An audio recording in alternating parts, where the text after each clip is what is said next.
ඔයගොල්ලෝ තාමත් සල්ලි ඩිපොසිට් කරන්නේ 100ට දෙකක් දෙකමාරක් වගේ ඉත අඩු පොලියක් ලබා දෙන normal savings accounts වල. මම අද මේ වීඩියෝ එකෙන් කතා කරන්න යන්නේ ඔයගොල්ලෝ ඩිපොසිට් කරන මුදල් වලට ටිකක් වැඩි පොලියක් ලබා ගන්න පුළුවන් ඉත විශේෂ ගිණුම් වර්ගයක් පිළිබඳව. මේ ගිණුම අපි හඳුන්වන්නේ money market. එහෙම නැත්නම් මුදල් වෙළඳපොළ ගිණුම් බිය. ඉතින් එකතු වෙන්න අපිත් එක්ක මේ වීඩියෝ එකත් එක්ක money market account එකේ ins and outs ගැන දැනගන්න.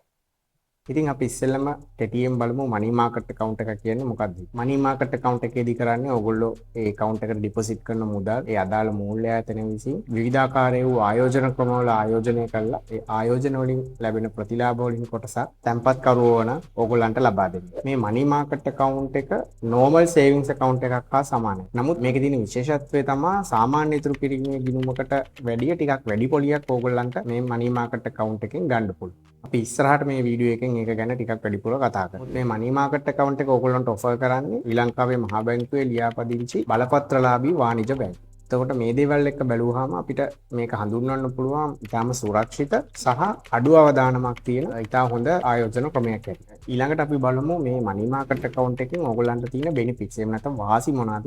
කලින් කිව්වා වගේ මේකේ තියෙන ප්‍රධානම වාසිය තමයි ඉහළ පොලී අනුපාත. අපි මේ ඉහළ පොලී අනුපාත ගැන කතා කරනකොට අපි හැම වෙලෙම මේක කම්පෙයාර් කරන්නේ එහෙම නැත්නම් සංසන්දනය කරන්නේ normal savings account නැත්නම් සාමාන්‍ය ඉතුරු කිරීමේ ගිණුම් වල පොලි අනුපාතයත් එක්ක. ඔයගොල්ලෝ දන්නවා ඇති සාමාන්‍ය ඉතුරු කිරීමේ ගිණුමකට බැංකුව ඔයගොල්ලන්ට දෙන්නේ 100ට දෙකක් දෙකමාරක් අතර වගේ ඉතා පොඩි පොලි අනුපාතයක්. නමුත් අපි මේ වර්තමානයේ කියන්නේ මම මේ වීඩියෝ එක රෙකෝඩ් කරන දවසේ ලංකාවේ බැංකුව මෙන්න මේ මනි මාකට් account එකට දෙන්න රේට් එක ඇවිල්ලා 105ත් 106මාරක් අතර අගයක දෝලණය වෙනවා. ඒ වගේම තමයි මේකේ තියෙන තව විශේෂ දෙයක් තමයි මේ පොලි අනුපාතය විටින් විට වෙනස් වෙනවා. ඒ කියන්නේ බොහෝ විට මේක සාමාන්‍යයෙන් සතියකට සැරයක් වගේ මේ පොලි අනුපාත වෙනස් වෙන්න පුළුවන්. ඒ කියන්නේ මේ සතියේ 100%ක් වෙන්න පුළුවන්, ලබන සතියේ 100%ක් වෙන්න පුළුවන්. ඒ වගේ බොහොමයක් බැංකුවල සතියකට වරක් තමයි මේ පොලි අනුපාතය වෙනස්. සමහර බැංකුවල ඒක වෙනස් වෙන එක බැංකුවෙන් බැංකුවට විවිධාකාරයි. මම මේ වීඩියෝ එක රෙකෝඩ් කරන්නේ 2026 අප්‍රේල් 2 වෙනිදා. එතකොට අද වෙනකොට අපි බැලුවොත් විවිධ බැංකු කොහොමද මේ මනි මාකට් account එකට rates offer කරන්නේ කියලා අපිට බලා ගන්න පුළුවන්. මේ වෙලාවේ HNB බැංකුව මනි මාකට් account එකට 106ක පොලියක් ලබා දෙනවා. කොමර්ෂල් බැංකුව 106 මාරක් වගේ පොලියක් ලබා දෙනවා. සම්පත් බැංකුව 106.25ත් 106.5ක අතර තමයි මේ රේට් එක දෝලණය වෙන්නේ. තව දෙයක් කියන්න ඕනේ මේ රේට් එක ඇත්තටම ඇනුවල් එහෙම නැත්නම් වාර්ෂික පොලි අනුපාතය තමයි මම මේ කිව්වේ. එතකොට මේ බැංකුව හැම වෙලෙම වාර්ෂික පොලි අනුපාතයත් එක්ක තමයි ඒගොල්ලොන්ගේ පොලි අනුපාතය ඉදිරිපත්. තව දෙයක් තමයි මනි මාකට් account එකේ බැංකු ලබා දෙන පොලි අනුපාතය සාමාන්‍ය ඉතුරු කිරීමේ ගිණුමකට ලබා දෙන පොලි අනුපාතයට වැඩි ටිකක් වැඩි වුණත් ඒක සාමාන්‍යයෙන් ස්ථාවර තැන්පතු වලට බැංකු ලබා දෙන පොලි අනුපාතය ඉක්මවා යන්නේ නැහැ. හැම වෙලෙම මේකට ලබා දෙන රේට් එක සාමාන්‍ය ෆික්ස්ඩ් ඩිපොසිට් රේට්ස් වලට වැඩිය තරමක් අඩුයි. අපි දැන් බලමු කොහොමද මේ වගේ ගිණුමක සල්ලි දැම්මොත් කොහොමද ඕගොල්ලන්ට පොලිය ගෙවන්නේ. මේක අපි සංඛ්‍යාත්මකව ගණනය කරලා බලමු. අපි උපකල්පනය කරමු ඕගොල්ලෝ ලක්ෂ 5ක් මේ මනි මාකට් account එකක ඩිපොසිට් කරනවා. ඒ වගේම මේ ගිණුමට බැංකුව විසින් 106ක පොලි අනුපාතයක් ලබා දෙනවා. එතකොට ඒ උපකල්පන ඔස්සේ ගත්තාම අවුරුද්දකට ඔබට මේ ලක්ෂ 5ක මුදල 106ක් යටතේ ගන්න පුළුවන්. අවුරුද්දක පොලිය ඇවිල්ලා පොලි මුදල ඇවිල්ලා රුපියල් 30000. එතකොට සාමාන්‍යයෙන් මේක මාසයකට වගේ අපි ගණන් හැදුවොත් මේක 12න් බෙදන්න තියෙනවා. ඒක 12න් බෙදුවාම ඔයගොල්ලන්ට එන්නේ රුපියල් 2500ක් වගේ මුදලක්. මේ ගිණුමේ ඔබට රුපියල් ලක්ෂ 5ක් තිබ්බොත් මාසයකට ලබා ගන්න පුළුවන්. ඉතින් අපි බලමු මේ ලක්ෂ 5ම ඔයගොල්ලෝ සාමාන්‍ය ඉතුරු කිරීමේ ගිණුමක දැම්මොත් ඔයගොල්ලන්ට කීයක් වගේ ගන්න පුළුවන්ද කියලා. මේකදී අපි උපකල්පනය කරමු මේ ලක්ෂ 5ම ඔයගොල්ලෝ ඩිපොසිට් කරනවා සාමාන්‍ය ඉතුරු ගිණුමක සහ බැංකුවේ වෙනුවෙන් ඔයගොල්ලන්ට 102ක පොලියක් ගෙවනවා. එහෙම බැලුවාම ඔයගොල්ලන්ට මේකේ ස්ක්‍රීන් එකේ මම දාලා දිනවා අවුරුද්දකට මේ 102ක පොලි අනුපාතය යටතේ ඔයගොල්ලන්ට රුපියල් 10000ක වගේ මුදලක් ගන්න පුළුවන්. ඉතින් මේක මාසික මුදල ඔයගොල්ලන්ට ගන්න කරන්න ඕන නම් මේක 12න් බෙදුවාම වෙනවා. එතකොට ඔයගොල්ලන්ට පේනවා ඇති මාසෙකට රුපියල් 830ක වගේ මුදලක් ලබා ගන්න පුළුවන්. ඉතින් ඔයගොල්ලන්ට පේනවා ඇති කලින් ඔයගොල්ලන්ට 2500කට ආසන්න මුදලක් ලැබුණා එකම මුදලට එකම කාලේ. මේකෙදී ඇවිල්ලා normal savings එකට ඔයගොල්ලෝ මේක ඩිපොසිට් කරොත් රුපියල් 830ක වගේ මුදලක් තමයි ඔයගොල්ලන්ට සාමාන්‍ය ඉතුරු කිරීමේ ගිණුමක මේ එකම ගාන තැන්පත් කරාම ලබා ගන්න පුළුවන් මාසයක් අවසාන. ඉතින් අපි ඊළඟ කාරණේට යන් මේ මනි මාකට් accounts වලට විවිධ බැංකු විවිධ විදිහේ කොන්දේසි පනවනවා. එතකොට මේකේ පළවෙනි කොන්දේසිය හැටියට අපිට ගන්න පුළුවන් අවම මූලික තැන්පතු. දැන් ඔයගොල්ලෝ මේ ගිණුම ඕපන් කරන්න යනකොට ඔයගොල්ලෝ ඉනිෂියල් ඩිපොසිට් එකක් දාන්න ඕනේ. ඉනිෂියල් ඩිපොසිට් එක කියන්නේ මූලික තැන්පතු මුදල මේ ගිණුමට දාන්න ඕනි මේ ගිණුම විවෘත කරනවා. එතකොට එන්න ඒ අගයන් එක එක බැංකු වල එක එක විදිහ. දැන් උදාහරණයක් විදිහට HNB බැංකුවේ ඔයගොල්ලෝ මනි මාකට් account එකක් ඕපන් කරන්න යනවා නම් ඔයගොල්ලෝ අවම වශයෙන් රුපියල් ලක්ෂ 5ක් දාලා තමයි මේ account එක ඔයගලන්ට ඕපන් කරන්න පුළුවන්. ඒ වගේම තමයි සම්පත් බැංකුවෙත් ඔයගොල්ලෝ මේ account එකක් ඕපන් කරන්න යනවා නම් රුපියල් ලක්ෂ 5ක අවම මුදලක් ඩිපොසිට් කරන්න ඕන. ඒත් එක්කම බැලුවොත් කොමර්ෂල් බැංකුවේ සහ යූනියන් බැංක් මෙන්න මේ බැංකු දෙකේ අවම තැන්පතු මුදල විදිහට සඳහන් වෙන්නේ රුපියල් ලක්ෂක මුදල. එතකොට දැන් අපි ඉස්සෙල්ලා කතා කරේ ඇවිල්ලා අවම මූලික තැන්පතු මුදල. එතකොට සමහර බැංකු තව කොන්දේසියක් පනවන්න පුළුවන්. හරි. ඔයා දැන් අවම මුදල මේකට ඩිපොසිට් කරලා ඔයා account එක ඕපන් කරගෙන ඉවරයි. හැබැයි අපි අර කියපු වැඩි පොලි අනුපාතය ඔයාට දෙන්න මෙන්න මේ ගානවත් අඩුම තරමේ ගිණුමේ බැලන්ස් එක මේන්ටේන් වෙන්න ඕනේ. يعني ගිණුම් ශේෂය මේ ගානවත් අඩුම තරමේ තියෙන්න ඕනේ කියලා. එතකොට අපි බැලුවොත් දැන් මේ බැංකු වල දැන්ට තියෙන දත්ත අනුව HNB බැංකුවේ වෙනසක් වෙන්නේ නැහැ. ඔයගොල්ලෝ මිනිමම් يعني අවම වශයෙන් රුපියල් ලක්ෂ 5ක් දාලා account එක ඕපන් කරන්න ඕනි. ඕපන් කරාට පස්සේ ලක්ෂ 5 හෝ ඊට වැඩියෙන් ගිණුමේ මුදල් ප්‍රමාණය ඔයගොල්ලෝ මේන්ටේන් කරගෙන යනකොට අපි ඉස්සෙල්ලා කියපු 106 කියන පොලි අනුපාතය ඔයගොල්ලන්ට ගන්න පුළුවන්.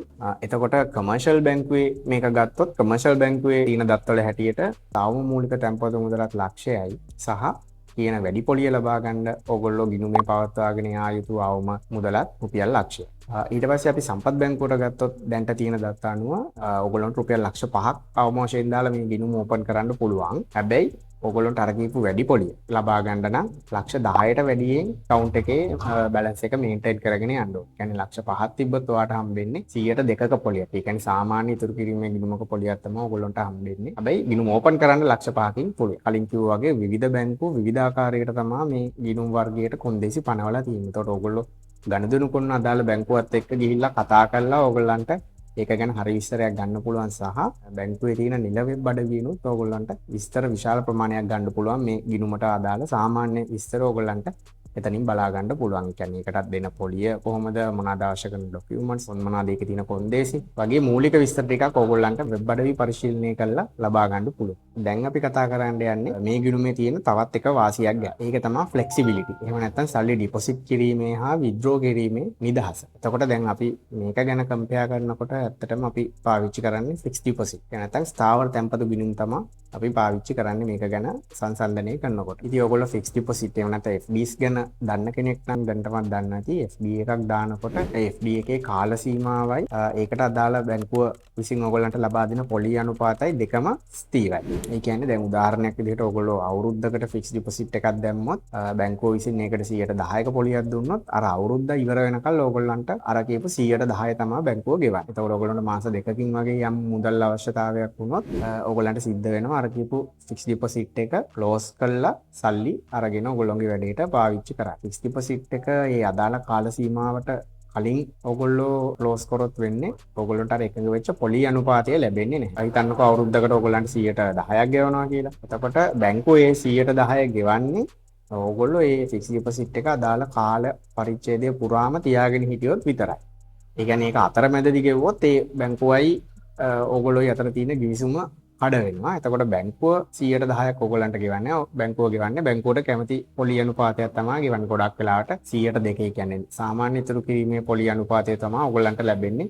ඒ වගේම තමයි හිතන්නකෝ දැන් ෆික්ස් ඩිපොසිට් එක ඔයගොල්ලෝ අවුරුද්දකට දාලා තිබිලා මාස 2-3ක් වගේ යනකොට ඔයගොල්ලන්ට තව අමතර මුදලක් හම්බෙනවා. එතකොට මෙන්න මේ අමතර මුදල ඔයගොල්ලන්ට හිතන හැටියට අර ෆික්ස් ඩිපොසිට් එකටම දාලා ඒකේ ගාණ වැඩි කරන්න බෑ අතරමැද. ෆික්ස් ඩිපොසිට් වල තියෙන එක අවාසියක් තමයි ඉතින් ඔයගොල්ලන්ට අවශ්‍ය විදිහට සල්ලි ගන්නත් බෑ. අවශ්‍ය විදිහට සල්ලි දාලා ඒක টොප් අප් කරලා ගාණ වැඩි කරගන්නත් බෑ. එතකොට මෙන්න මේ කියන අර නිදහස නැහැ ෆික්ස් ඩිපොසිට්ස් වල ඔයගොල්ලන්ට ඕන විදිහට ඒකේ සල්ලි එහෙම කරන්න. නමුත් මේ මනි මාකට් account එක ගත්තාම මේකේ තියෙන තව වැදගත් දෙයක් තමයි ඔයගොල්ලන්ට ඕන වෙලාවක සල්ලි ඩිපොසිට් කරන්නත් පුළුවන් ඕන වෙලාවක සල්ලි විත්ඩ්‍රෝ කරන්නත් පුළුවන්. ඉතින් මං කියන මේ ෆ්ලෙක්සිබිලිටි එක ඔයගොල්ලන්ට මේ මනි මාකට් account එකේ තියෙන. ඉතින් ඔයගොල්ලෝ බලන්න ඇති මොන වගේ කෙනෙක්ටද මේ ගිණුම සුදුසු. මේ මනි මාකට් account එක ඕනිම කෙනෙක්ට සුදුසුයි. උතුරුම වර්ධනය කරගන්න ඔයගොල්ලන්ට අදහසක් තියෙනවා නම් මේ account එක හොඳ ඔප්ෂන් එකක් දැන්ට තියෙන මාකට් එකේ. ඒ වගේම තමයි ඔයගොල්ලෝ අර එමර්ජන්සි ෆන්ඩ් එකක් වගේ මේන්ටේන් කරන් යන්න අදහසක් තියෙනවා නම් මේක මේන්ටේන් කරන් යන්න ඉතාලම හොඳ ඔප්ෂන් එකක් මේ ගිණුම. ඒ වගේම තමයි ඔයගොල්ලෝ පොඩි බිස්නස් එකක් වගේ කරනවා නම් ඒකේ ෆන්ඩ්ස් උත් ඔයාලට මේක හරහා මැනේජ් කරගෙන පොඩි ඉන්ට්‍රස්ට් සහස්තයකුත් ගන්න පුළුවන් මේ ගිණුම පාවිච්චි කරලා. මේ ගිණුම ඇත්තටම ගත්තොත් සේවිංස් account එකක තියෙන නිදහස සහ ස්ථාවර තැන්පතුවක තියෙන වැඩි පොලි අනුපාත කියන දෙකේ එකතුවෙන් තමයි මේ ගිණුම් වර්ගය හඳුන්වා දීලා තියෙන්නේ බැංකු. මම අර කලින් කිව්වා වගේ ලංකාවේ වාණිජ බැංකුව තමන්ගේ කස්ටමර්ස්ලාට ඔෆර් කරන එක ප්‍රොඩක්ට් එකක් මේක. සාමාන්‍ය ඉතුරු කිරීමේ ගිණුමක් වගේමයි. ඇත්තටම මේක ගොඩාක් අවදානම් අඩු සහ හොඳ ඉතුරුම් මාර්ගයක්. මේ ගිණුම් වර්ගය ගැන ගොඩක් දෙනෙක් දන්නවා. නමුත් තාමත් දන්නේ නැති අයත් ඉන්න හින්දා තමයි මේ වීඩියෝ කරන්න හිතුවේ. නැවතත් මේ වගේ වීඩියෝ එකකින් ඔබව හමු වෙනකල් ඔබට සුබ දවසක්.